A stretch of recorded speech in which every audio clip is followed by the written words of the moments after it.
Hello friends, आज आपण cash flow statement as per AS3 accounting standard 3 याप्रमाणे cash flow स्टेटमेंटचं example कोणत्या पद्धतीने सॉल्व्ह करतात ते आज आपण या लेक्चरमध्ये पाहणार आहोत. आता सर्वप्रथम कॅश फ्लो स्टेटमेंट म्हणजे काय ते आधी समजून घेऊयात. त्याचा हा फॉर्मॅट आहे. हा फॉर्मॅट मी तुम्हाला मी एक्सप्लेन करून सांगणार आहे. पण त्यापूर्वी कॅश फ्लो स्टेटमेंट म्हणजे काय आणि कॅश फ्लो स्टेटमेंट तयार कशासाठी करतात हे आपल्याला सर्वप्रथम पाहणं आवश्यक आहे. आता कॅश फ्लो स्टेटमेंट अगदी सोप्या भाषेमध्ये सांगायचं झालं तर तुम्हाला थोडक्यात एक कॅशबुक तयार करायचं आहे आणि कॅशबुकमध्ये आपण सर्व प्रकारचे रिसिट्स आणि सर्व प्रकारचे पेमेंट्स पाहतो. म्हणजे आपल्या व्यवसायामध्ये आलेली रक्कम आणि आपल्या व्यवसायातून गेलेली रक्कम याचाच विचार आपल्याला कॅश फ्लो स्टेटमेंटमध्ये करायचा. थोडक्यात काय की कॅश फ्लो स्टेटमेंटमध्ये आपल्याला कॅशबुक म्हणजे कॅश ट्रान्झॅक्शनचा विचार करायचा आहे. आता कॅश फ्लो स्टेटमेंट कसं तयार करतात त्यासाठी आधी बेसिक फॉर्म्युला काय आहे ते व्यवस्थित समजून घेऊयात. सपोज आपण एक बिझनेस स्टार्ट करतोय. आपल्याला जर बिझनेस स्टार्ट करायचा असेल तर आपण सोल ट्रेडर असेल, पार्टनरशिप फर्म असेल और आपण कंपनीचा विचार केला तर या केसमध्ये आपण कंपनीचा विचार करूयात. समजा असं गृहीत धरा की आपल्याला एखादी कंपनी सुरुवात करायची आहे. मग कंपनीची सुरुवात करायची असेल तर सर्वात पहिल्यांदा कोणताही व्यवसाय सुरू करायचा असेल तर आपल्याला आवश्यकता असते. ती आवश्यकता कशाची असते? कॅपिटलची असते. मग सोल ट्रेड असेल तर स्वतःचे पैसे इन्व्हेस्ट करतो. जर पार्टनरशिप फर्म असतील तर 2 किंवा 3 पार्टनर्स एकत्र येतात, ते पैसे इन्व्हेस्ट करतात. आणि जर कंपनी असेल तर कंपनी काय करते की हे भांडवल गोळा करण्यासाठी मार्केटमध्ये काय विक्री करते? शेअर्स विक्री करते. किंवा मार्केटमध्ये काय विक्री करते? डिबेंचर्स विक्री करते. किंवा मार्केटमधून फायनान्शियल इन्स्टिट्यूट असतील किंवा बँक असतील तर बँकेकडून काय घेते? लोन घेते. म्हणजे सर्वात पहिली स्टेप आपल्याला जर एखादा बिझनेस सुरू करायचा असेल तर आपल्याला कॅपिटलची आवश्यकता आहे. आणि कॅपिटल उभा करण्यासाठी आपल्याला शेअर्स विक्री कराव्या लागतील, डिबेंचर्स इश्यू करावे लागतील किंवा लोन घ्यावं लागेल. आता ही झाली पहिली स्टेप. आता समजा असं गृहीत धरूयात की आपल्याकडे एक 50 लाख रुपये भांडवल तयार झालं. मग 50 लाख रुपये भांडवल तयार झालं तर आपण काय लगेच मार्केटमध्ये प्रोडक्शनला सुरुवात करणार आहोत का? नाहीत. तर सर्वात पहिल्यांदा आपल्याला एक जागा पाहिजे ज्याच्यामध्ये आपण आपली कंपनी सुरू करणार आहोत. मग ते रेंटल बेसिसवर असेल और परचेस केले असेल. एखादी बिल्डिंग असेल तर ती बिल्डिंग आपण परचेस करू किंवा रेंटल बेसिसवर घेऊ. परंतु काही फिक्स्ड ॲसेट्स आपल्याला लागतील. उदाहरणार्थ मशिनरी असेल, फर्निचर असेल, ऑफिस तयार करत असेल तर आपण ती रक्कम जी आहे त्यातील काही रक्कम फॉर एक्झाम्पल असं गृहीत धरूयात हे 50 लाख रुपये आहेत त्यापैकी 20 लाख रुपये आपण काय केलेले आहेत? इन्व्हेस्ट केलेले आहेत. हे 20 लाख रुपये आपण इन्व्हेस्ट केले. इन्व्हेस्ट कशामध्ये केले? तर काही रक्कम आहे ते आपण व्यवसायाची बिल्डिंग बांधण्यासाठी खर्च केली. त्याच्यानंतर काही रक्कम आपण व्यवसायाची मशिनरी खरेदी करण्यासाठी खर्च केली. आणि काही रक्कम व्यवसायामध्ये आपण फर्निचर तयार केलं. त्यातून सुद्धा काही रक्कम शिल्लक राहिली तर ते आपण बँकेमध्ये इन्व्हेस्ट केले असेल, डिपॉझिट करून ठेवले असेल किंवा एखाद्या कंपनीचे शेअर्स केले असतील. बरोबर. 50 लाखपैकी 20 लाख रुपये आपण काय केलेले आहेत? इन्व्हेस्ट केले. आता राहिलेले 30 लाख रुपये कसे ठेवलेले आहेत? हे जे राहिलेले 30 लाख रुपये आहेत हे आपल्या ऑपरेटिंग ॲक्टिव्हिटीसाठी म्हणजे ज्या कारणासाठी आपण बिझनेस स्टार्ट केलेला आहे. समजा आपला मॅन्युफॅक्चरिंग बिझनेस असेल तर रॉ मटेरियल खरेदी करणे म्हणजे कच्चा माल खरेदी करणे, लोकांचे पगार करणे, मजुरी देणे, खर्च करणे यासाठी आपण पैसे बाजूला कोण ठेवतो. जर आपली ट्रेडिंग कंपनी असेल तर तयार माल खरेदी करणे, तो मार्केटमध्ये विक्री करण्यासाठी मोठमोठ्या प्रमाणात जाहिरात करणे, सेल्स एक्झिक्युटिव्ह नेमणे. म्हणजे हे जे 30 लाख रुपये हे आपण कसे ठेवलेले आहेत? ऑपरेटिंग ॲक्टिव्हिटीसाठी ठेवलेले आहेत. याला आपण ऑपरेटिंग ॲक्टिव्हिटीमध्ये म्हणतो. ऑपरेटिंग ॲक्टिव्हिटी म्हणजे काय? तर परचेस ऑफ रॉ मटेरियल असेल किंवा फिनिश्ड गुड्स असेल आपण परचेस ऑफ गुड्स म्हणूयात. किंवा एक्सपेन्सेस पेड, खर्चाची रक्कम देण्यासाठी असेल, एक्सपेन्सेस पेड. मग या पद्धतीने आपण बिझनेस काय करतो? स्टार्ट करतो. म्हणजे त्यामध्ये 3 स्टेप्स आहेत. पहिली स्टेप आहे जिथे आपण कॅपिटल कलेक्ट करतो त्याला आपण म्हणतो फायनान्सिंग ॲक्टिव्हिटी. दुसरी स्टेप आहे त्याच्यात काही रक्कम आपण इन्व्हेस्ट करतो त्याला आपण म्हणतो इन्व्हेस्टिंग ॲक्टिव्हिटी. आणि तिसरी स्टेप आहे त्याच्यामध्ये आपण बिझनेस सुरू करतो किंवा त्याच्यामध्ये आपण काही व्यवहार करतो, देवाणघेवाण करतो. ती कोणती ॲक्टिव्हिटी आहे? Operating activity. म्हणजे आपल्याला कॅश फ्लो स्टेटमेंटमध्ये 3 ॲक्टिव्हिटीज व्हायच्या आहेत. मग तिन्ही ॲक्टिव्हिटीमध्ये कॅश आपल्याकडे येतं सुद्धा आणि कॅश आपल्याकडून जाते सुद्धा. आता फायनान्सिंग ॲक्टिव्हिटीमध्ये कॅश केव्हा येते आणि कॅश केव्हा जाते तर याच्यामध्ये आपल्याला फक्त कॅश येणार आणि कॅश जाणार याचाच विचार करायचा आहे. त्यालाच आपण म्हणतो कॅश इनफ्लो आणि कॅश आउटफ्लो म्हणजे रक्कम येणार आणि रक्कम जाणार. सांगा बरं याच्यामध्ये कसं सांगता येईल तुम्हाला. जेव्हा आपण कंपनी सुरुवात करतो तेव्हा आपण मार्केटमध्ये शेअर्स काय करतो, विक्री करतो म्हणजे इश्यू करतो. शेअर्स विक्री केले की पैसे येणार म्हणजे इनफ्लोमध्ये काय येणार आहे, इश्यू ऑफ शेअर्स येतील किंवा इश्यू ऑफ डिबेंचर्स येतील किंवा लोन टेकन असेल म्हणजे कर्ज घेतलं असेल, शेअर्स विक्री केले, डिबेंचर्स विक्री केले, पैसे येणार. आउटफ्लो केव्हा होईल, रिडम्पशन ऑफ शेअर्स. परंतु रिडम्पशन आपण कोणते शेअर्स करू शकतो, प्रेफरन्स शेअर्स, इक्विटी शेअर्स आपण रिडम्पशन करू शकत नाही. त्याच्यानंतर रिडम्पशन ऑफ डिबेंचर्स असेल किंवा रिपेमेंट ऑफ लोन असेल, रिपेमेंट ऑफ लोन असेल. म्हणजे या 3 केसमध्ये पैसे येणार आणि या 3 केसमध्ये पैसे जाणार. हे लक्षात घ्या. फायनान्सिंग ऍक्टिव्हिटीमध्ये कोणकोणते आयटम येतात, शेअर्स, डिबेंचर्स आणि लोन. म्हणजे बॅलन्स शीटमधले हे 3च आयटम असे आहेत की जे फायनान्सिंग ऍक्टिव्हिटीमध्ये येतात. ते एकतर इनफ्लोला येतील किंवा एकतर आउटफ्लोला येतील. इन्व्हेस्टिंग ऍक्टिव्हिटीमध्ये बिल्डिंग, मशिनरी, फर्निचर, इन्व्हेस्टमेंट पण long term investment, short term investment नाही. शॉर्ट टर्म इन्व्हेस्टमेंट कुठे घेतात किंवा लिक्विड इन्व्हेस्टमेंट कुठे घेतात ते आपण नंतर पाहूयात. तर बिल्डिंग, मशिनरी, फर्निचर म्हणजे फिक्स्ड ॲसेट थोडक्यात म्हणूयात. फिक्स्ड ॲसेट आणि लॉंग टर्म इन्व्हेस्टमेंट असेल तर ते कोणत्या कॅटेगरीमध्ये दाखवतो आपण, इन्व्हेस्टिंगमध्ये. मग याच्यामध्ये सुद्धा 2 पार्ट येतात मग सांगितल्याप्रमाणे. एक तर कॅश इनफ्लो येईल किंवा एकतर कॅश आउटफ्लो येईल. कॅश इनफ्लो म्हणजे पैसे आले आणि कॅश आउटफ्लो म्हणजे पैसे गेले. म्हणजेच जर आपण बिल्डिंग सेल केले असेल, एखादी ॲसेट सेल केली तर पैसे येणार म्हणजे इनफ्लोमध्ये काय येणार आहे, सेल ऑफ फिक्स्ड ॲसेट किंवा सेल ऑफ इन्व्हेस्टमेंट विक्री केली किंवा फिक्स्ड ॲसेट विक्री केल्या तर आपले पैसे येणार. आणि आउटफ्लो केव्हा येईल, परचेस ऑफ फिक्स्ड ॲसेट म्हणजे एखादी ॲसेट खरेदी केली तुम्ही किंवा परचेस ऑफ इन्व्हेस्टमेंट असेल तर पैसे आपल्याकडून जाणार. इनफ्लो आणि आउटफ्लो म्हणजे फिक्स्ड ॲसेट असेल, इन्व्हेस्टमेंट असेल तर कोणत्या ऍक्टिव्हिटीमध्ये येणार आहे, इन्व्हेस्टिंग ऍक्टिव्हिटीमध्ये येणार आहे. आता या 2 मध्ये कॉमन आयटम आहे पण तो कॉमन आयटम वेगवेगळ्या ऍक्टिव्हिटीमध्ये येतो. आयटमचं नाव सेमच आहे परंतु त्यातला एक आयटम हा फायनान्सिंगमध्ये येतो आणि एक आयटम हा इन्व्हेस्टिंगमध्ये येतो. कोणता आयटम आहे तो आहे इंटरेस्ट ऑर डिव्हिडंड. तो आयटम कोणता आहे, इंटरेस्ट ऑर डिव्हिडंड. हा आयटम जरा व्यवस्थित लक्षात ठेवा, मुलांची या आयटममध्ये चूक होते. लक्षात घ्या, इंटरेस्ट ऑर डिव्हिडंड. आता इंटरेस्ट आणि डिव्हिडंड ह्या कॉमन का घेतलेला आहे मी, तर हा आयटम फायनान्सिंगमध्ये येतो आणि इन्व्हेस्टिंगमध्ये येतो. पण केव्हा फायनान्सिंगमध्ये येतो आणि केव्हा इन्व्हेस्टिंगमध्ये येतो ते नीट समजून घ्या. समजा आपण शेअर्स इश्यू केले, किंवा डिबेंचर्स आपण काय केले, इश्यू केले, लोकांना आपण शेअर्स विकले, तर प्रत्येक वर्षी या शेअर्सवर आपल्याला कंपनीला, त्या कस्टमरना म्हणजे शेअर होल्डर्सला आपल्याला डिव्हिडंड पेड करावा लागतो. जर डिबेंचर्स इश्यू केले असतील तर त्या डिबेंचर होल्डर्सना आपल्याला इंटरेस्ट पेड करावा लागतो. जर बँकेतून लोन घेतलं असेल तर त्या लोनवर आपल्याला इंटरेस्ट पेड करावा लागतो. म्हणजेच काय, जर इंटरेस्ट आणि डिव्हिडंड पेड असेल तर तो फायनान्सिंग ऍक्टिव्हिटीमध्ये येतो आणि तो कॅश आउटफ्लोमध्ये येतो. म्हणजे इंटरेस्ट किंवा डिव्हिडंड पेड असेल तर तो फायनान्सिंग ऍक्टिव्हिटीमध्ये येतो. म्हणजे हा जर आयटम पेड असेल तर तो आयटम कोणत्या ऍक्टिव्हिटीमध्ये येणार आहे, फायनान्सिंग ऍक्टिव्हिटीमध्ये येणार आहे. हा पण नीट समजून घ्या. आता तुम्ही म्हणाल की सर इंटरेस्ट आणि डिव्हिडंड पेड आहे तर फायनान्सिंगमध्ये, मग रिसिप्ट सुद्धा फायनान्समध्ये काय येत नाही. तर महत्वाचा पॉईंट काय, इंटरेस्ट आणि डिव्हिडंड पेड केव्हा करतो, जर आपण शेअर्स इश्यू केले. आणि इंटरेस्ट आणि डिव्हिडंड रिसिव्ड कधी होतो, जर आपण शेअर्स रिडम्पशन केले तर नाही, जर आपण पैसे काय केले असतील, इन्व्हेस्ट केले असतील. म्हणजे आपण जर एखादे शेअर्स, आपली राहिलेली रक्कम आहे, मग मी सांगितले हे इन्व्हेस्टमेंट तुम्ही बँकेत केले असेल, म्हणजे बँकेत डिपॉझिट करून ठेवले असेल तर त्याच्यावर तुम्हाला नक्कीच व्याज भेटणार, बरोबर.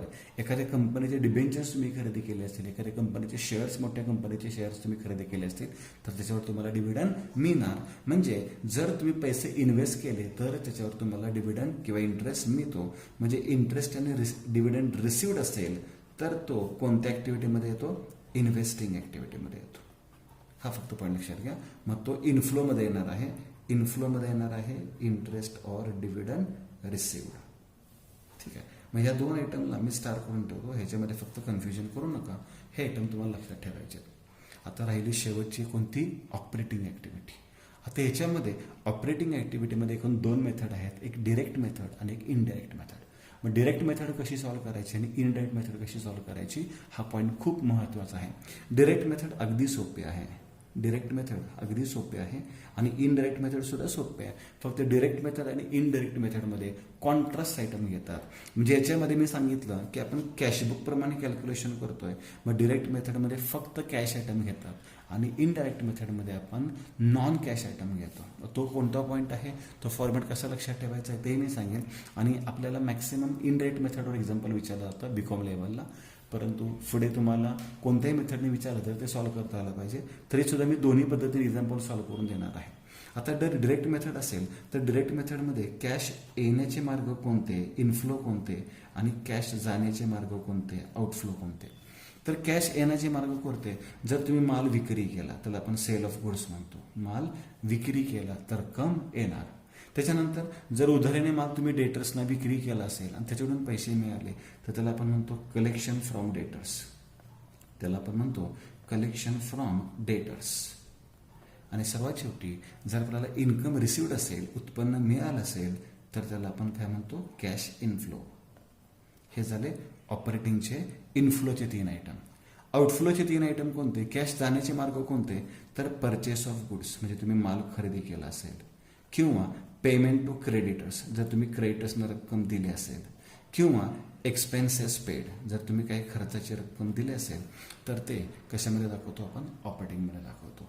पण ही झाली कोणती मेथड, डिरेक्ट मेथड. परीक्षेमध्ये तुम्हाला डिरेक्ट मेथड किंवा इनडायरेक्ट मेथड कोणत्याही पद्धतीने एक्झाम्पल विचारलं तर ते सॉल्व्ह करता आलं पाहिजे. आपण दोन्ही पद्धतीने एक्झाम्पल सॉल्व्ह करणार आहोत.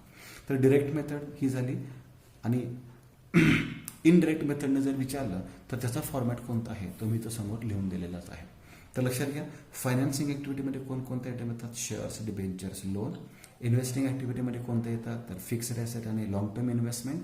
आणि ऑपरेटिंग ऍक्टिव्हिटीमध्ये काय येतात, तर purchase of goods, sale of goods, expenses paid, income received. Okay, हे आयटम कशामध्ये येतात, ऑपरेटिंग ऍक्टिव्हिटीजमध्ये येतात.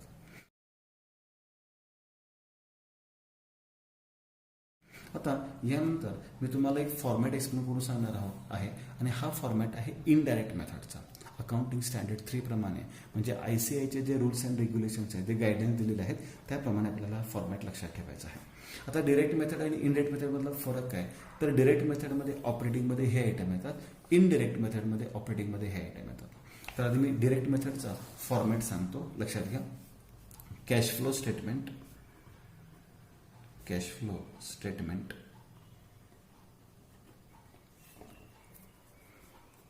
Particulars,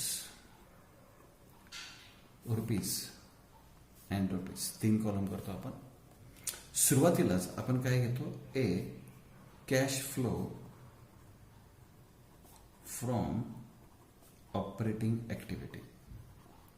cash flow from operating activity हे डिरेक्ट मेथडचा फॉर्मॅट सांगतोय. इनडायरेक्टचा फॉर्मॅट मी डिटेलमध्ये एक्सप्लेन करणारच आहे. आता मी फक्त डिरेक्ट मेथडचा फॉर्मॅट सांगतो.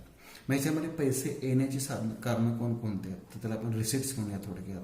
म्हणजे कॅश बजेट प्रमाणे रिसिट्स, पैसे केव्हा केव्हा येतील, तर सेल ऑफ गुड्स, माल विक्री केला पैसे येणार. पैसे येणार म्हणजे प्लस करणार आपण. त्याच्यानंतर आणखी कोणतं कारण असेल, रिसिट्स फ्रॉम डेटर्स, डेटर्सकडून पैसे मिळाले. रिसिट्स फ्रॉम डेटर्स, ज्यांना आपण उधारीने माल विक्री करतो त्यांच्याकडून जर पैसे मिळाले तर पैसे येणार. आणि इन्कम रिसिव्ड, इन्कम रिसिव्ड कोणत्याही प्रकारचं उत्पन्न मिळालं तर ते काय करणार आपण, प्लस करणार. याच्या अपोजिट मायनस काय करणार, purchase of goods, purchase of goods रक्कम जाणार आपल्याकडून. त्याच्यानंतर मायनस काय करणार आपण, पेमेंट टू क्रेडिटर्स, क्रेडिटर्सना रक्कम दिली आपण की रक्कम जाणार आपल्याकडून. आणि त्याच्यानंतर काय येणार आहेत, एक्सपेन्सेस पेड म्हणजे खर्चाचे पैसे दिले तरी सुद्धा आपल्याकडून पैसे जाणार. म्हणजे रिसिट्समध्ये 3 आयटम आहेत आणि पेमेंट्समध्ये 3 आयटम आहेत. म्हणजे अगदी कॅश बजेटप्रमाणे आपण एक्झाम्पल सॉल्व्ह करत आहे ऑपरेटिंग ऍक्टिव्हिटीचं. मग आपण जी रक्कम आहे ती रक्कम इनर कॉलमला घेतली. फॉर एक्झाम्पल रिसिटची रक्कम दाखवली, इथे पेमेंट्स आहे, पेमेंटची पण रक्कम दाखवली, याला आपण पेमेंट्स म्हणूयात. म्हणजे रक्कम जाणार आपल्याकडून. ओके, रिसिट्स प्लसमध्ये, पेमेंटची रक्कम मायनसमध्ये. आता ह्याची आपण टोटल करणार. काही वेळेस ही रक्कम प्लसमध्ये येते, काही वेळेस मायनसमध्ये येते. जर प्लसमध्ये आली तर त्याला म्हणायचं आहे cash inflow, cash inflow from operating activity, cash inflow from operating activity. आणि हीच जर रक्कम मायनसमध्ये आली तर ती कंसामध्ये लिहायची असते.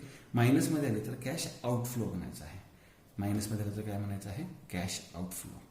मग फक्त आणि फक्त ऑपरेटिंग ॲक्टिव्हिटीमध्ये डायरेक्ट आणि इनडायरेक्ट मेथड असते. बाकी या दोन मेथड सगळीकडे सेमच. मग डायरेक्ट मेथड असू देत किंवा इनडायरेक्ट मेथड असू देत, फायनान्सिंग ॲक्टिव्हिटी आणि इन्व्हेस्टिंग ॲक्टिव्हिटीमध्ये कोणताही बदल होत नाही. आता हे झालं कॅश फ्लो स्टेटमेंट डायरेक्ट मेथडने. हे कॅश फ्लो स्टेटमेंट कोणत्या पद्धतीने झालं? डायरेक्ट मेथडने. आता मी इनडायरेक्ट मेथडने हा फॉर्मॅट सॉल्व्ह करून देणार आहे किंवा ह्याचा फॉर्मॅट सांगणार आहे. हा फॉर्मॅटमध्ये सर्वांनी व्यवस्थित लक्षात ठेवायचं. इनडायरेक्ट मेथडचा फॉर्मॅट आपण एक्सप्लेन करणार आहोत, त्याकडे व्यवस्थित लक्ष द्या. Cash flow statement: A, cash flow from operating activity, B, cash flow from investing activity आणि C, cash flow from financing activity. Example solve करताना तुम्ही अंदाजे जागा सोडायची आहे. कॅश फ्लो फ्रॉम ऑपरेटिंग ॲक्टिव्हिटीला जास्त जागा लागते, इन्व्हेस्टिंगला कमी लागते आणि फायनान्सिंगला पण कमी लागते. त्याच्यानंतर तिन्हीची टोटल केली तर आपल्याला नेट कॅश इन्फ्लो मिळतो. त्याच्यामध्ये ओपनिंग कॅश बॅलन्स ॲड केला की आपल्याला क्लोजिंग कॅश बॅलन्स मिळतो आणि आपण चेक करू शकतो आपलं एक्झाम्पल बरोबर आहे की नाही. आता हा फॉर्मॅट कसा तयार करायचा, तर त्यासाठी मी एक सिम्पल फॉर्मॅट तुम्हाला सांगतो. नॉन कॅश आयटम याच्यामध्ये काय घ्यायचे आहेत, तर जर तुम्ही फंड फ्लो टॉपिक पाहिलं असेल, आता सर्वांनी फंड फ्लो टॉपिक पाहिला असेल की नाही माहीत नाही मला, परंतु फंड फ्लो टॉपिक जर पाहिलं असेल किंवा नंतरच्या लेक्चरमध्ये फंड फ्लो स्टेटमेंटसुद्धा मी सॉल्व्ह करून देणार आहे, ते लेक्चर तुम्ही बघू शकता. तर त्याच्यामध्ये आपण प्रॉफिट अँड लॉस अकाउंट तयार करतो आणि प्रॉफिट अँड लॉस अकाउंट तर सर्वांना आता माहिती आहे. फॉर एक्झाम्पल याच्यामध्ये असेल टू डेप्रिसिएशन किंवा अगदी आप सुरुवात करूयात आपण सॅलरीपासून. टू सॅलरी घेऊयात आपण, टू रेंट अँड इन्शुरन्स पाहूयात, त्याच्यानंतर टू डेप्रिसिएशन घेऊयात, त्याच्यानंतर आहे टू गुडविल रिटर्न ऑफ, त्याच्यानंतर टू प्रिलिमिनरी एक्सपेन्सेस म्हणजे मिसलेनियस एक्सपेन्सेस म्हणतो आपण, रिटर्न ऑफ असे आयटम असतील. त्याच्यानंतर टू ट्रान्सफर टू रिझर्व असेल, टू ट्रान्सफर टू रिझर्व असेल, असे जे आयटम असतात. आणि आपलं नेट प्रॉफिट असतो, टू नेट प्रॉफिट. आणि इकडे आपण बाय क्रॉस प्रॉफिट म्हणूयात किंवा बाय ओपनिंग बॅलन्स म्हणूयात, बाय बॅलन्स ब्रॉड डाऊन. समजा हा 1 लाख रुपीज दिला असेल, इथे सुद्धा 1 लाख रुपीज दिलेला आहे. हा पॉईंट मी काय सांगतो त्याकडे नीट लक्ष द्या. फॉर एक्झाम्पल हा 20,000 असेल, हा 10,000 असेल, हा 5,000 असेल, हा सुद्धा 5,000 असेल, हा 8,000 असेल आणि हा 2,000 असेल. 10,000 सॉरी 10,000 10,000 10,000 30 50 म्हणजे नेट प्रॉफिट किती आला? 50,000. हा प्रॉफिट अँड लॉस अकाउंट आहे. मी मगाशी सांगितलं कॅश फ्लो स्टेटमेंटमध्ये आपण कॅश आयटम विचारात घेतो. मग कॅश आयटम जर आपण विचारात घेतले तर आपला प्रॉफिट किती होता? 1 लाख रुपये. त्यातून कॅश आयटम लक्षात घ्या, कॅश आयटम मी डायरेक्ट आणि इनडायरेक्ट मधला फरक सांगतोय. कॅश आयटम म्हणजे आपल्याकडून कॅश किती गेली, तर सॅलरी पेड करतो आपण. सॅलरी आपण नेहमी काय करतो? पेड करतो, कॅशमध्ये पेड करतो, म्हणजे ॲक्च्युअल कॅश आयटम आहे. मग 1 लाख रुपयेमधून आपण सॅलरी किती पेड केली? 20,000 कर्मचाऱ्यांना देऊन टाकले, म्हणजे 20,000 रुपये कमी जाणार. 1 लाखातले 20,000 गेले, राहिले किती? 80,000 रुपये. रेंट अँड इन्शुरन्स सुद्धा आपण पेड करतो, बरोबर. रेंट जो ओनर आहे, ज्याच्याकडून आपण प्रॉपर्टी रेंट बेसिसवर घेतलेलं आहे किंवा इन्शुरन्स असेल तर इन्शुरन्स कंपनीला आपण इन्शुरन्स प्रीमियम पेड करतो, म्हणजे कॅश आयटम आहे. म्हणजे आपल्याकडून 10,000 रुपये जाणार, बरोबर. डेप्रिसिएशन म्हणजे हा कॅश आयटम आहे का? लक्षात घ्या, आपण 11वीपासून शिकत आलो. डेप्रिसिएशन आपण चार्ज करतो, म्हणजे डेप्रिसिएशन आपण ॲसेटमधून लेस करतो. डेप्रिसिएशन हा कॅश आयटम नाही आहे, कारण की सॅलरीची एंट्री काय होते? Salary account debit to cash account. सॅलरीची एंट्री सॅलरी टू कॅश होते. रेंट पेडची एंट्री काय होते? Rent account debit to cash account. पण डेप्रिसिएशनची एंट्री काय असते? तर depreciation account debit to asset account. म्हणजे डेप्रिसिएशन हा कॅश आयटम नाही आहे, तर तो कोणता आयटम आहे? नॉन कॅश आयटम आहे. म्हणजे डेप्रिसिएशन म्हणजे व्यवसायातून रक्कम जात नाही, आपले ॲसेट कमी होते, परंतु हा नॉन कॅश आयटम आहे. तसंच गुडविल रिटर्न ऑफ, गुडविल ही सुद्धा इंटेंजिबल ॲसेट आहे, त्यामुळे त्याचाही संबंध कॅशशी नाही आहे, हा नॉन कॅश आयटम आहे. प्रिलिमिनरी एक्सपेन्सेस रिटर्न ऑफ हा सुद्धा कोणता आयटम आहे? नॉन कॅश आयटम आहे. आणि ट्रान्सफर टू रिझर्व, आता तुम्ही लगेच सर ट्रान्सफर टू रिझर्व म्हणजे रक्कम जाणार का? नाही. ट्रान्सफर टू रिझर्व म्हणजे काय? आपल्या नफ्यातून काही रक्कम आपण रिझर्व ठेवतो, म्हणजे बाजूला ठेवतो, फक्त दुसऱ्या अकाउंटला ठेवतो, जेणेकरून ते आपण खर्च करू नये, भविष्यामध्ये त्याचा वापर व्हावा. म्हणजे समजा बँक ऑफ महाराष्ट्रामध्ये आपले 1,00,000 रुपये प्रॉफिटचे आहेत, त्यातून 20,000 रुपये बाजूला काढून ठेवले, आपण स्टेट बँकेत ठेवले की ते फ्युचरसाठी आपल्याला उपयोगी पडते. पण ते आपल्या व्यवसायातच राहणार आहेत, म्हणजे ह्याच्यातून सुद्धा कॅश ट्रान्सफर कुठेही होणार नाही आहे. हा सुद्धा नॉन कॅश आयटमच आहे. मग आपल्याकडे ॲक्च्युअली कॅश प्रॉफिट किती राहिलेलं आहे, तर कॅश प्रॉफिटचं राहिलं 70,000, 70,000 रुपये. का तर 1,00,000 रुपये सर आपल्याकडे शिल्लक होते, त्यापैकी ॲक्च्युली कॅशमधून फक्त 30,000 रुपये गेले, तर आपल्याकडे कॅश प्रॉफिट किती राहिलेलं आहे, 70,000. एक्झॅक्ट हाच प्रॉफिट काढायचा आहे. पण मी सांगितलं कॅश फ्लो स्टेटमेंट अगदी एवढं सोप्या पद्धतीने येणार नाही तुम्हाला. सरळ घास खायचंच नाही आपल्याला, हात फिरवून घास आपल्याला व्यवस्थित घ्यायचा आहे. तर रिव्हर्स फॉर्मॅट त्यांनी वापरायला सांगितलं आहे. आता रिव्हर्स फॉर्मॅट कसा वापरायचा, तर सिम्पल ट्रिक आहे. काय ट्रिक आहे, तर आता इथे जे आपण कॅल्क्युलेशन केलं तर त्याच्या उलट कॅल्क्युलेशन करायचं. म्हणजे कॅश आयटम घ्यायचे नाहीत, नॉन कॅश आयटम घ्यायचे. म्हणजे सुरुवात कशाने करायची, आपल्याला नेट प्रॉफिटने सुरुवात करायची. नेट प्रॉफिट किती रुपये आहे, सर नेट प्रॉफिट आहे 50,000 रुपये, 50,000. ओके. नॉन कॅश आयटम कोणकोणते, ट्रान्सफर टू रिझर्व, म्हणजे कॅश गेलेलं नाही आहे, मग तो आयटम ॲड करा. ट्रान्सफर टू रिझर्व किती आहेत, सर 2,000 आहेत, sorry 2,000. Preliminary expenses written of किती आहेत, ते सुद्धा ॲड करा, सर ते 8,000 आहेत preliminary expenses. Goodwill return of किती आहेत, सर ते 5,000 रुपीज आहेत, गुडविल रिटर्न ऑफ ॲड करा. डेप्रिसिएशन किती आहे, सर ते 5,000 आहे, डेप्रिसिएशन 5,000. हे नॉन कॅश आयटम आहेत.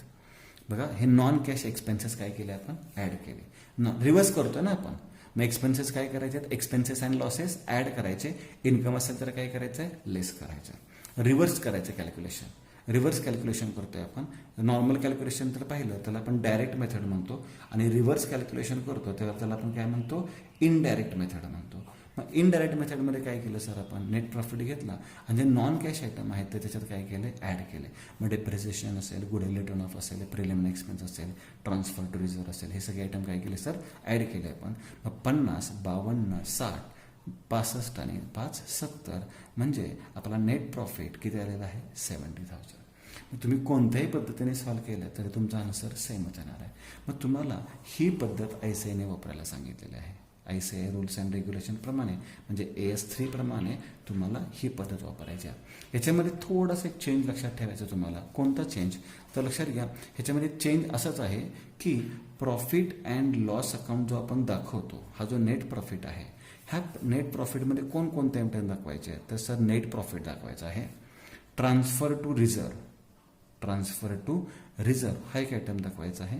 डिव्हिडंड जो आपण कंपनीच्या मालकांना देतो तो डिव्हिडंड, आणि टॅक्स, हे जे आयटम आहेत हे फक्त कंबाईन करायचे आहेत. बाकी आयटम तुम्ही या फॉर्मॅटमध्ये घेऊ शकता. म्हणजेच काय की नेट प्रॉफिट, रिझर्व, डिव्हिडंड आणि टॅक्स हे जे आयटम आहेत हे आयटम तुम्ही काय म्हणून दाखवू शकता, प्रॉफिट अँड लॉसमध्ये दाखवू शकता. आणि बाकीचे जे आयटम आहेत, मग बाकीचे गुडविल रिटर्न ऑफ असेल, डेप्रिसिएशन असेल, प्रिलिमिनरी एक्सपेन्स रिटर्न असतील, तुम्ही या एक्झाम्पलमध्ये फॉर्मॅटमध्ये दाखवू शकता. तर हा एक पॉईंट तुम्ही व्यवस्थित लक्षात ठेवायचा आहे. तर आता मी जरा फॉर्मॅट एक्सप्लेन करतो. फॉर्मॅट काय आहे बघा, cash flow statement AS3, cash flow from operating activity, net profit before tax and extraordinary item. एखाद्या लेक्चरमध्ये हा एक्स्ट्रा आयटम काय आहे तो मी एक्सप्लेन करून सांगेन. फक्त तुम्ही काय लक्षात ठेवा, net profit before tax. Adjustment for, आता काही ॲडजस्टमेंट याच्यामध्ये ॲड करायचे, मी पुन्हा नाही, हा मी नेट प्रॉफिटमध्ये दाखवलेला आहे. ह्याचे वर्किंग नोट सेपरेट करावं लागणार आहे. म्हणजे net profit before tax and extraordinary item ह्याची जी वर्किंग नोट करणार आहोत, ही वर्किंग नोट या पद्धतीने असेल, आणि ही वर्किंग नोट तुम्ही लिहून ठेवा. Net profit before tax and extraordinary आयटममध्ये नेट प्रॉफिट येतो, रिझर्व येतो, डिव्हिडंड येतो आणि टॅक्स येतो. या सर्वांची टोटल केली जाते, या सर्वांची काय केली जाते, बेरीज केली जाते. आता हे सुद्धा कसे कॅल्क्युलेट करायचे असतात, तर क्लोजिंग बॅलन्समधून ओपनिंग बॅलन्स मायनस करायचा. प्रत्येकाचा 2 वर्षाचे आपल्याला बॅलन्स शीट दिलेले असतात, त्याच्यातून क्लोजिंग बॅलन्समधून तुम्ही ओपनिंग बॅलन्स मायनस केला की तुम्हाला ह्या व्हॅल्यूज मिळत जातील. किंवा ह्याच्या ॲडजस्टमेंट असेल, डिव्हिडंड पेडची ॲडजस्टमेंट असेल किंवा टॅक्स पेडची ॲडजस्टमेंट असेल, तर त्या ॲडजस्टप्रमाणे करायचं. फक्त लक्षात ठेवा, प्रॉफिट अँड लॉस अकाउंट इथे सुद्धा आहे आणि प्रॉफिट अँड लॉस अकाउंट इथं सुद्धा आहे. इथं सुद्धा आपण एक्सपेन्सेस ट्रान्सफर ॲडच करतोय, इथं सुद्धा एक्सपेन्सेस आणि ट्रान्सफर ॲडच करतोय. आणि इन्कम असेल तर, प्रॉफिट असेल तर काय करतोय, लेस करतोय. रिव्हर्सच फॉर्मॅट आहे. फक्त हा प्रॉफिट अँड लॉस अकाउंट हा एकत्र मी दाखवलेला नाही आहे, हा मी सेपरेट दाखवलेला आहे. तुम्ही इथं दाखवलं तर चुकणार नाही आहे, पण मी सांगितलं ICAIच्या रूल्स अँड रेग्युलेशन्स प्रमाणे ह्याच्यामध्ये 4च आयटम तुम्हाला दाखवायचे आहेत, नेट प्रॉफिट, रिझर्व, डिव्हिडंड आणि टॅक्स. आणि ती रक्कम तुम्ही कशामध्ये घ्यायच्या, net profit before tax and extraordinary आयटममध्ये घ्यायच्या. मग त्याच्यामध्ये प्लस काय करतोय, तर डेप्रिसिएशन मी सांगितलं, इथं डेप्रिसिएशन आपण प्लस केलेलं आहे. गुडविल किंवा patents written off. Miscellaneous expenses written off म्हणजे काय, तर प्रिलिमिनरी एक्सपेन्सेस रिटर्न ऑफ असतील, डिस्काउंट ऑन शेअर्स और डिबेंचर्स रिटर्न ऑफ असतील, किंवा अंडररायटर्स कमिशन रिटर्न ऑफ असेल, share brokers commission written off असेल, तर ते आयटम काय करायचे आहेत, ॲड करायचे आहेत.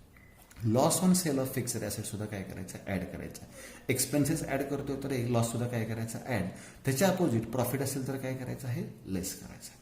मग हा रिव्हर्स फॉर्मॅट काय घ्यायचा आहे, इनडायरेक्ट मेथड बघतोय आपण. मगाशी मी सांगितलं डायरेक्ट मेथड वेगळी आणि इनडायरेक्ट मेथड वेगळी. इनडायरेक्ट मेथडमध्ये आपण रिव्हर्स फॉर्मॅट बघतोय. मग हा झाला operating profit before working capital changes. आता वर्किंग कॅपिटल म्हणजे काय, तर करंट ॲसेट्स आणि करंट लायबिलिटी यामधील फरक.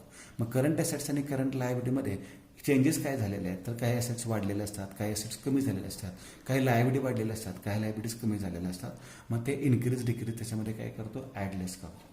आता हे कसं लक्षात ठेवायचं, इन्क्रीज आणि डिक्रीज करंट ॲसेट्स, तर सिम्पल पॉईंट आहे. बघा, आपल्या बिझनेसमध्ये ज्या करंट लायबिलिटीज असतात आणि बिझनेसमध्ये ज्या करंट ॲसेट असतात बॅलन्स शीटला, करंट लायबिलिटीज कोणकोणते असतात, तर सर क्रेडिटर्स असतात, बिल्स पेएबल असतात, आउटस्टँडिंग एक्सपेन्सेस असतात. ओके. करंट ॲसेट्स कोणकोणते आहेत, तर सर डेटर्स असतात, स्टॉक असतो, त्याच्यानंतर बिल्स रिसिवेबल असतोय, त्याच्यानंतर प्रीपेड एक्सपेन्सेस असतात. आता तुम्ही याच्यामध्ये कॅश नाही घेऊ शकत का, तर कॅश फ्लो स्टेटमेंटमध्ये आपण करंट ॲसेटमध्ये कॅश न घेता आपण सर्वात शेवटी घेतो फॉर्मॅटमध्ये. त्यामुळे कॅश आणि शॉर्ट टर्म इन्व्हेस्टमेंट आपण ह्याच्यामध्ये घेऊ शकत नाही. मग आता प्रत्येक करंट ॲसेटला आपण मालमत्ता म्हणायची. काय म्हणायची, मालमत्ता. एकच शब्द लक्षात ठेवायचा, मालमत्ता. असं करीत धरूया, मागच्या वर्षी तुमच्याकडे स्टॉक 10,000 रुपये होता, या वर्षी तुमच्याकडे स्टॉक किती रुपये झाला, 20,000 रुपये झाला. नीट लक्षात घ्या, स्टॉक किती होता, 10,000, 10,000चा 20,000 झाला.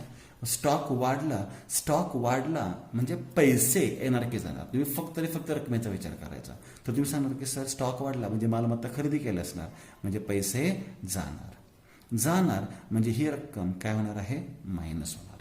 म्हणजेच इन्क्रीज इन करंट ॲसेट असेल तर काय करणार आपण, मायनस. लक्षात घ्या, इन्क्रीज इन करंट ॲसेट असेल तर काय करणार आहे आपण, मायनस करणार आहोत. याच्या उलट डेटर्स समजा 20,000 असतील आणि डेटर्स 0 झाल्याच्या काहीच नाही झालं, मग डेटर्स ही सुद्धा मालमत्ता आहे. मग सांगा 20,000 रुपयाची मालमत्ता होती आणि 0 झाली.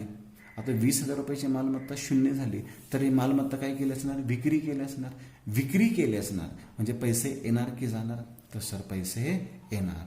म्हणजे इथे काय म्हणणार तुम्ही, पैसे येणार म्हणजे ते काय होणार आहे, प्लस. कारण की मालमत्ता विक्री केली. तुम्ही असं लक्षात ठेवू नका सर डेटर्स म्हणजे ते कर्जदार 20,000 होते 0 झाले असा अजिबात विचार करू नका. कुठलीही करंट ॲसेट असेल तर त्याला मालमत्ता लक्षात ठेवा. म्हणजे मालमत्ता वाढली की खरेदी करतात म्हणजे पैसे जातात, आणि मालमत्ता कमी झाली की विक्री करतात म्हणजे पैसे येतात. समजा बिल्स रिसिवेबल 10,000 होते आणि 10,000च आहेत म्हणजे नो चेंज, म्हणजे याच्यामध्ये काहीच फरक नाही आहे. पण प्रीपेड एक्सपेन्सेस समजा 3,000 होते आणि 5,000 झाले तर वाढले, मालमत्ता वाढली म्हणजे खरेदी केली म्हणजे पैसे जाणार, आणि पैसे जाणार म्हणजे रक्कम काय करणार आपण, मायनस. थोडक्यात काय की करंट ॲसेट जर इन्क्रीज झाली तर काय करणार आहे आपण, मायनस करणार, कारण की पैसे जाणार. आणि करंट ॲसेट डिक्रीज झाले तर पैसे येणार म्हणजे काय करणार आपण, प्लस करणार. लक्षात घ्या, decrease in current asset plus करणार आपण, आणि इन्क्रीज इन करंट ॲसेट काय करणार आहोत, मायनस करणार आहोत. याच्या उलट करंट लायबिलिटीला मराठीमध्ये आपण काय म्हणू शकतो, कर्ज म्हणू शकतो. करंट लायबिलिटीला काय म्हणू शकतो आपण, कर्ज. मग कोणतेही कर्ज असू दे, समजा क्रेडिटर्स 10,000 होते आणि ते 5,000 रुपये झाले म्हणजे कर्ज कमी झालं. कर्ज कमी कधी होतं, ऑटोमॅटिकली कमी होतं का, नाही. तर आपण त्यांना पैसे दिले तर कर्ज कमी होतं म्हणजे पैसे जाणार म्हणजे काय करणार आपण, मायनस. म्हणजे लायबिलिटी कमी झाली की पैसे जाणार. मग डिक्रीज इन लायबिलिटी काय होणार, पैसे जाणार. डिक्रीज इन करंट लायबिलिटी म्हणजे पैसे जाणार, मायनस होणार. याच्या उलट बिल्स पेएबल घेऊयात आपण. बिल्स पेएबल 6,000 होते, 6,000चे अचानक 10,000 झाले म्हणजे बिल्स पेएबल काय झाले, वाढले. कर्ज कधी वाढतं, जर आपण पैसे घेतले असतील, कर्ज घेतलं असेल म्हणजे पैसे येणार. कर्ज वाढलं म्हणजे पैसे येणार म्हणजे काय करणार, प्लस. म्हणजे प्लस कधी करणार आपण, इन्क्रीज इन करंट लायबिलिटी. अगदी थोडक्यात काय लक्षात ठेवायचं आहे, इन्क्रीज इन करंट असेल तर मायनस आणि इन्क्रीज इन करंट लायबिलिटी असेल तर प्लस, अपोजिट कॉन्ट्रास्ट होतो. मग हे जे 4 आयटम आहेत हे तुम्ही व्यवस्थित लक्षात ठेवायचे आहेत. मग त्याला म्हणतो आपण cash generated from operating activity आणि याच्यामध्ये एक फॉर्मॅट लक्षात ठेवा की टॅक्स पेड कॅश फ्लो स्टेटमेंटमध्ये सेपरेट स्वतंत्र दाखवायचा असतो. मग टॅक्स पेड जर आपण लेस केला की जी रक्कम बॅलन्सिंग राहते त्याला आपण म्हणतो net cash inflow from operating activity. काय म्हणतो त्याला आपण? Net cash inflow from operating activity. हा इनडायरेक्ट मेथडचा फॉर्मॅट मी आता तुम्हाला एक्सप्लेन करून सांगितला. तो या पद्धतीने आहे. तो फॉर्मॅट कोणत्या पद्धतीने आहे? या पद्धतीने. आता यानंतर सेकंड पार्ट कोणता आहे तर cash flow from investing activity. Investing activity मी तुम्हाला मगाशी सांगितलेलं आहे. इन्व्हेस्टिंग ॲक्टिव्हिटीमध्ये कोणकोणते आयटम येतात? बिल्डिंग, मशिनरी, फर्निचर किंवा लॉंग टर्म इन्व्हेस्टमेंट. मग इनफ्लोमध्ये कोणते आयटम येतात आणि आउटफ्लोमध्ये कोणते येतात? इनफ्लो म्हणजे पैसे येणार प्लस आउटफ्लो म्हणजे पैसे जाणार. हा फॉर्मॅट अगदी सोपा आहे. Purchase of fixed asset, fixed asset खरेदी केली किंवा इन्व्हेस्टमेंट खरेदी केली, पैसे जाणार. सेल ऑफ फिक्स्ड ॲसेट किंवा इन्व्हेस्टमेंट, मालमत्ता विकली, पैसे येणार plus interest on investment, dividend on shares received. जेव्हा आपण पैसे इन्व्हेस्ट करतो तेव्हा त्याच्यावर आपल्याला व्याज मिळतं किंवा जेव्हा आपण शेअरच्या एखाद्या कंपनीची खरेदी करतो, शेअर्समध्ये इन्व्हेस्ट करतो तेव्हा डिव्हिडंड आपल्याला मिळतो म्हणजे पैसे येणार. आणि रेंट रिसिव्ड इफ एनी, शक्यतो हा पॉईंट नसतो. पण समजा तुम्ही एखादी बिल्डिंग खरेदी करून ठेवली असतील इन्व्हेस्टमेंट किंवा एखादी मोठी बिल्डिंग तुम्ही कन्स्ट्रक्शन केली आणि त्याच्यात खाली 4-5 गाळे आहेत, ती गाय तुम्ही भाडे तत्वाने दिले असतील तर ती तुमची इन्व्हेस्टिंग ॲक्टिव्हिटी आहे. बिल्डिंग ही इन्व्हेस्टिंग ॲक्टिव्हिटी आहे, फिक्स्ड ॲसेट ही इन्व्हेस्टिंग ॲक्टिव्हिटी आहे. मग त्याच्यापासून जर तुम्हाला उत्पन्न मिळालं तर ते इन्व्हेस्टिंग ॲक्टिव्हिटीमध्ये दाखवतो. म्हणजे रेंट रिसिव्ड असेल तर ते सुद्धा काय होणार आहे? प्लस. मग ह्याच्यामध्ये ही रक्कम जी असेल त्याची टोटल करायची त्याला आपण म्हणतो net cash inflow from investing activity. पहिली फायनान्स ऑपरेटिंग ॲक्टिव्हिटी, नंतर इन्व्हेस्टिंग ॲक्टिव्हिटी. आता सर्वात शेवटची येते कोणती तर फायनान्सिंग ॲक्टिव्हिटी. मग फायनान्सिंग ॲक्टिव्हिटीमध्ये सुद्धा मी एक्सप्लेन करून सांगितलेलं आहे. फायनान्सिंग ॲक्टिव्हिटीमध्ये कोणते तर शेअर्स, डिबेंचर्स आणि लोन. शेअर्स, डिबेंचर्स आणि लोन म्हणजे काय? जर तुम्ही शेअर्स विक्री केले किंवा डिबेंचर जर विक्री केले म्हणजे इश्यू केले तर पैसे येणार. जर तुम्ही लोन घेतला असेल, कर्ज घेतला तरी पैसे येणार. जर तुम्ही शेअर्स किंवा डिबेंचरची रक्कम परतफेड केली तर पैसे जाणार. जर लोनची रक्कम परतफेड केली तरी सुद्धा पैसे जाणार. आणि सर्वात महत्त्वाचं पॉईंट, जे तुम्ही कर्ज घेतलेलं आहे, जे तुम्ही शेअर्स इश्यू केलेले आहेत, डिबेंचर्स इश्यू केलेले आहेत, याच्यावरचं व्याज तुम्ही देता म्हणजे इंटरेस्ट ऑन लोन असेल किंवा डिव्हिडंड ऑन शेअर्स पेड असेल तर ती रक्कम जाणार. म्हणजे रक्कम येणार कोणती, रक्कम जाणार कोणती, ते मी तुम्हाला आधी एक्सप्लेन करून सांगितलेलं आहे आणि तेच तुम्हाला या फॉर्मॅटमध्ये मी लिहून ठेवलेलं आहे. आता ह्या ए, बी आणि सी ह्या तिन्हीची टोटल केली त्याला आपण म्हणतो नेट कॅश इनफ्लो. जर ही रक्कम प्लसमध्ये आली तर इनफ्लोमध्ये, जर रक्कम मायनसमध्ये आली तर त्याला आउटफ्लो शब्द वापरायचा. प्लसमध्ये आले तर इनफ्लो शब्द वापरा आणि जर मायनसमध्ये आले तर कोणता शब्द वापरायचा आहे? आउटफ्लो. ही रक्कम मिळाल्यानंतर या तिन्हीची टोटल केल्यानंतर तुम्हाला बॅलन्स शीटमध्ये जो ओपनिंग कॅश बॅलन्स दिला असतो, कॅश बॅलन्स, बँक बॅलन्स किंवा त्याला short term investment, liquid investment म्हणतात, त्याला कॅश इक्विवलंट असं म्हणतात. किंवा एखाद्या बँकेमध्ये एफडी केली असेल तुम्ही, शॉर्ट टर्म एफडी म्हणजे 30 दिवसाची एफडी केली असेल तर त्याला कॅश इक्विवलंट म्हणतात. किंवा डिमांड डिपॉझिट ठेवलं असेल बँकेमध्ये म्हणजे मागच्या क्षणी तुम्हाला पैसे मिळावेत, डिमांड डिपॉझिट, त्याला सुद्धा काय म्हणतात? Cash equivalent. मग opening balance of cash and cash equivalent त्याच्यामध्ये काय करतात? ॲड करतात. म्हणजे तुम्हाला कोणती रक्कम मिळते? Closing balance of cash and cash equivalent ही रक्कम तुम्हाला मिळते.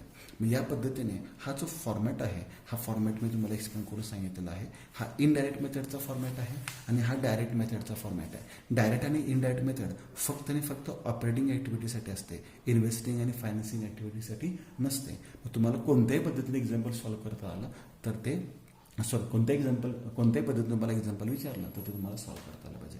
हा फॉर्मॅट फक्त तुम्ही बघून ठेवा. आता ह्याच्यानंतरच्या लेक्चरमध्ये आपण कॅश फ्लो स्टेटमेंट डायरेक्ट मेथडचं एक एक्झाम्पल घेणार आहोत आणि इनडायरेक्ट मेथडचं एक एक्झाम्पल घेणार आहोत. तोपर्यंत हा फॉर्मॅट तुम्ही परफेक्ट करून ठेवा. थँक्यू.